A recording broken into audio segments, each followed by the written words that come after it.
मला असं वाटतं की ही निवडणूक जी आहे ही बिनविरोध करायची की नाही या संदर्भातले प्रत्येक पक्षाचे नेते निर्णय घेतील आणि जर निवडणूक झाली तर आमचे सगळेच्या सगळे उमेदवार निवडून येतील। सर, बैठक होणार आहे का आज? सत्ताधारी विरोधक एकत्रित तुम्ही बोलणार आहात का? नाही, मला याबाबतची कल्पना नाही। याबाबतचे सगळे निर्णय आमचे नेते एकनाथ शिंदे साहेब घेतील। सुषमा अंधारे आझाद मैदानात उपोषण करतात पोलीस भरती संदर्भात। वयाच्यामुळे कुठेतरी अनेक जे विद्यार्थी होते पोलीस भरतीमधल्या कुठच्याही कॅन्डिडेटवर अन्याय होणार नाही ही दक्षता पूर्णतः सरकार म्हणून आम्ही घेऊ। तुमचे अनेक आमदार हे महाविकास आघाडीच्या नेत्याच्या संपर्कात आहेत असा एक दावा तिकडून येतो। नाही, दावापेक्षा जर निवडणूक झाली तर त्याची प्रचिती आपल्याला येईल ना की त्यांच्यातले किती आमच्या संपर्कात आहेत आणि तिनापैकी एक कोण पडेल हे देखील तुमच्या लक्षात येईल। नार्वेकर पडतील कसे? मी काय सांगितलं, 3 उमेदवारांचा चांगला अभ्यास करून त्याच्यातला एक पडेल अशी तजवीज महायुतीचे सगळे आमदार करतील।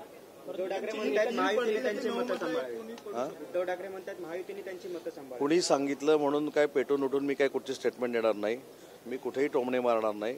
मी तुम्हाला असं सांगितलं की महायुतीचे सगळे उमेदवार जिंकतील आणि महाविकास आघाडीचा एक उमेदवार जो आम्ही ठरवू तो पडेल। या अनुषंगाने तुमची महायुतीची बैठक काही एकत्रितरित्या पार पडणार आहे? आम्ही सगळे एकसंघ आहोत, त्याच्यामुळे आम्हाला काही बैठकीची आवश्यकता नाही।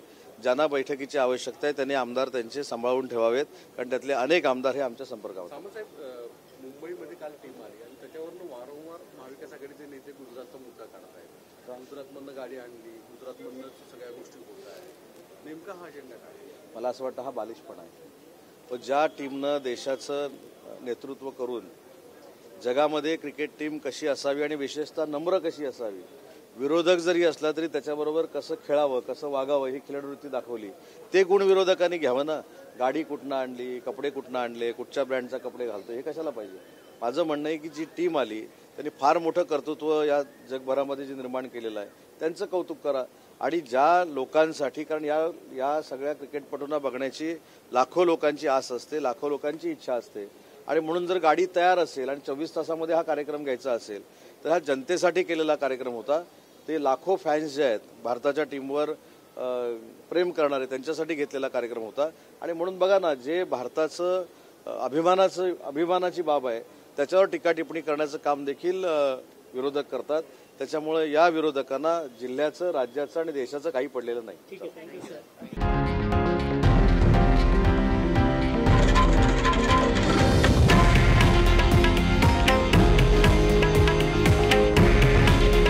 हे आहे देशातील नंबर 1 न्यूज नेटवर्क आणि आपण पाहत आहात TV9 मराठी। काळजी तुमची, हित महाराष्ट्राचं।